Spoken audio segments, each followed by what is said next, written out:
Have you ever walked up to your own front door, only to discover you no longer had the key? I did. Not because I had lost it, but because my own son had changed the locks. He stood on the porch, holding a folder in one hand and a brand new set of keys in the other. He smiled. Mom, this house has been sold. You need to leave. The moving truck was already waiting. The new buyers were expected within the hour. Even my neighbors stood outside, watching in stunned silence. My son believed the story was over. He believed he had won. But tucked inside my handbag was one sealed envelope. A letter my late husband had asked me never to open, unless someone betrayed our family. The next morning, when the lawyer broke that seal, the room fell silent. The buyers stopped signing. The bank manager put down his pen, and my son turned as pale as the paper in the lawyer's hands. Because that letter contained one truth no one had expected. My name is Margaret Wilson. I'm 69 years old. The little white house at the end of Maple Street wasn't just a building. It was where my husband and I raised our son. Every wall held a memory. Every window had been cleaned by his tiny hands when he was just a boy. After my husband passed away, I stayed. Not because the house was valuable, but because it was home. My son Daniel visited often in the beginning. He fixed the fence. He cut the grass. He called every Sunday. Then, things changed. His visits became shorter. His phone calls became fewer. Most conversations ended with one question. Mom, have you thought about selling the house? I always smiled. No, Daniel. This house isn't for sale. He never argued. But every time he left, I could see disappointment in his eyes. One evening, I overheard him talking to his wife outside. The property is worth over $1 million now. We could finally pay off our debts, Jessica answered quietly. Then convince her. If she won't agree, we'll find another way. I stood behind the kitchen window, hoping I had misunderstood. I hadn't. That night, I took an old envelope from my husband's desk. I drove to our family lawyer, and I left one final set of instructions. Don't open this unless someone tries to sell my home without my permission. Mr. Harrison looked at me. Are you expecting trouble? I smiled sadly. I hope not. But hope isn't always enough. 3 months later, someone knocked on my front door. It wasn't my son. It was a real estate agent. She smiled politely. Mrs. Wilson, I'm here for the final property inspection. I stared at her. What property inspection? She frowned. The sale closes tomorrow. And in that single moment, I realized my own son had sold my house behind my back. I stood frozen. The real estate agent looked as confused as I was. I'm sorry, she said softly. I thought you already knew. She handed me a brochure. On the front was a picture of my home. Underneath it were the words, sold. I felt my heart sink. For a moment, I couldn't speak. The agent apologized again. I'll come back later. As she drove away, I stood alone in my driveway. The home my husband and I had built was being sold without my knowledge. An hour later, Daniel arrived. He looked nervous. Jessica stayed inside the car. She refused to look at me. Mom, we need to talk. I nodded. Then tell me the truth. He took a deep breath. The house has been sold. You'll be moving into a beautiful retirement apartment. I've already paid the deposit. I stared at him. You made that decision without asking me? He looked away. I thought it was best. For who? He had no answer. Jessica finally stepped out of the car. We're trying to help you. That house is too big. It's just wasting money. I smiled sadly. No, the house isn't wasting money. It's reminding you where you came from. Daniel opened a folder. There are documents. You already signed them. I carefully looked through the pages. My signature appeared at the bottom. But something was wrong. The handwriting wasn't mine. The date wasn't mine. Even the initials were incorrect. I quietly closed the folder. You forged my signature. Daniel immediately shook his head. No, it was only... Jessica interrupted. It doesn't matter now. The buyers have already transferred the money. I looked at both of them. For the first time, I realized greed had replaced gratitude. That evening, I drove to Harrison and Blake Law Firm. Mr. Harrison was waiting. Without saying a word, I placed the sale documents on his desk. He adjusted his glasses, read every page carefully, then looked up at me. They actually did it. I nodded. What happens now? He slowly smiled. Now? We follow your husband's instructions. He opened his safe. Inside was the same sealed envelope I had left with him months earlier. Across the front, my husband's handwriting read, "Open only after the sale has been completed." Mr. Harrison looked at me. Are you certain? I took a deep breath. Yes, but not tonight. I want everyone present.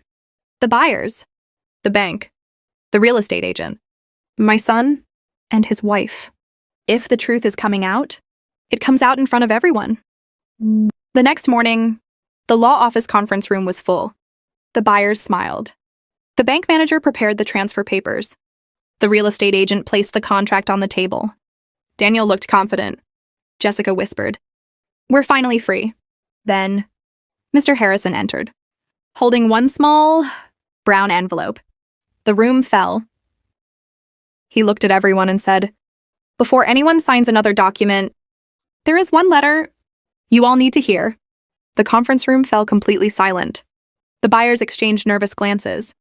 The bank manager stopped arranging the paperwork. Daniel leaned back confidently. Jessica smiled. This is just another legal formality. Mr. Harrison didn't answer. Instead, he carefully broke the wax seal on the envelope. Inside, there was one handwritten letter and another legal document. He unfolded the letter. His voice was calm, but every word echoed through the room. If this letter is being read today, it means someone in my own family has tried to sell our home without honesty. Daniel's smile slowly disappeared. Mr. Harrison continued reading.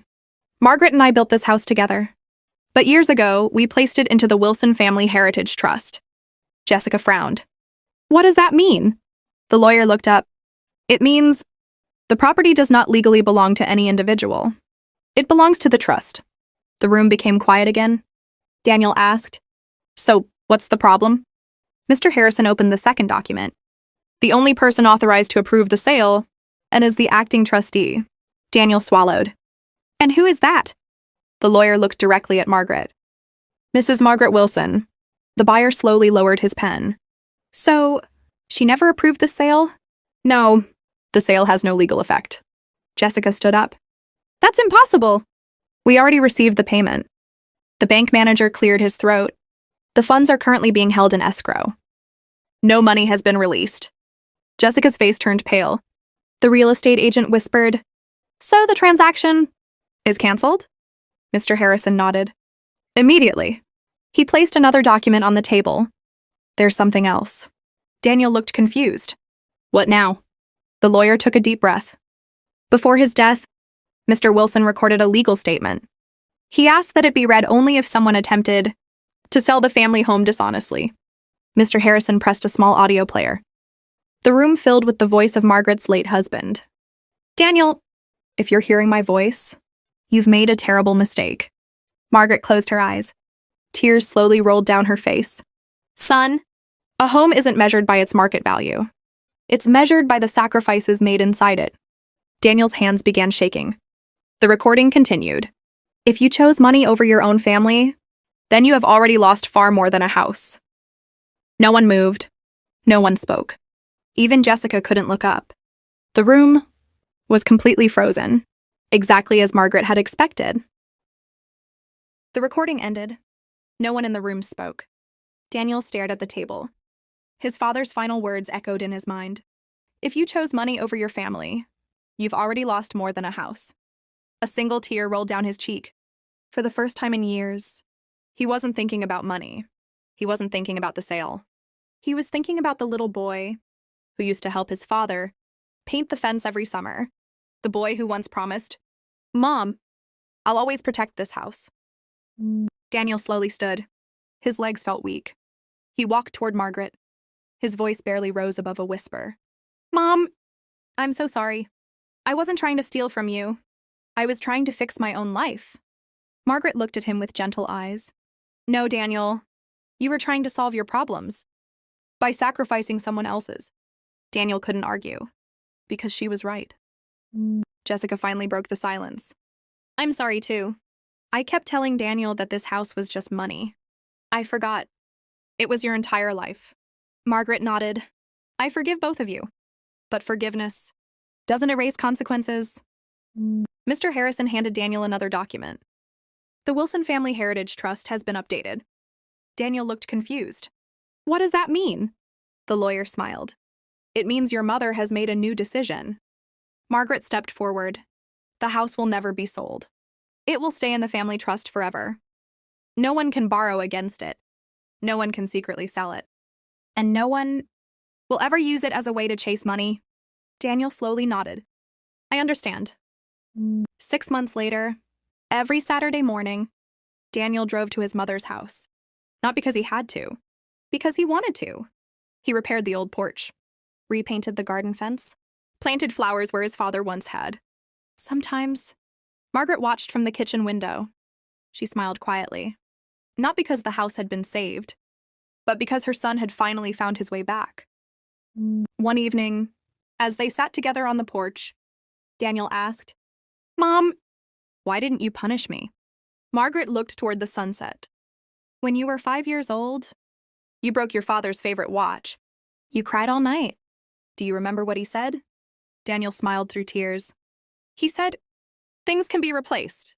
People can't. Margaret nodded. Exactly. I could lose a house. I could lose money. But I never wanted to lose my son. Daniel held his mother's hand. For the first time in years, neither of them needed another word. A year later, the house looked exactly as it always had. The white fence, the rose garden, the wooden porch swing. But one small detail had changed. Beside the front door, a new bronze plaque had been installed. It read, "This home is not a symbol of wealth. It is a symbol of love, sacrifice, honesty, and family." Visitors often stopped to read those words. Most smiled. Some wiped away tears, because they understood the greatest inheritance isn't property, it isn't money, it isn't land. The greatest inheritance is the character we leave behind, and that is something no one can ever steal.